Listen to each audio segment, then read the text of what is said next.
সর্বসমভিজ্ঞান শকুন্তলম। স্বর্গ ও তপবনের শাশ্বত আনন্দময় উত্তর মিলনে ভারতবর্ষ তথা বিশ্ব সাহিত্যে মহাকবি কালিদাস রচিত কালজয়ী সংস্কৃত নাটক অভিজ্ঞান শকুন্তলম।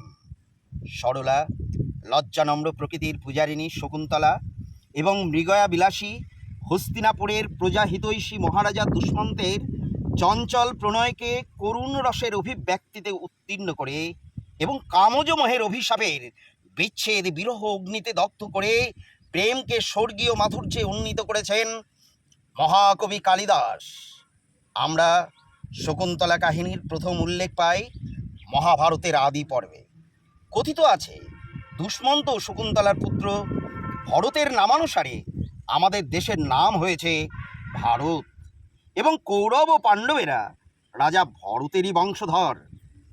রাজা বিক্রমাদিত্যের সভাকবি মহাকবি কালিদাস রচিত দুষ্মন্ত শকুন্তলার কাহিনীর প্রামাণ্য এই সংস্কৃত নাটককে আধার করে কবিগুরু রবীন্দ্রনাথ ঠাকুরের সঙ্গীত সমুদ্র থেকে কিছু সঙ্গীত রত্ন চয়ন করে চাতক বিদ্যুৎকৃত আজকের নাট্য নৃত্য শকুন্তলা।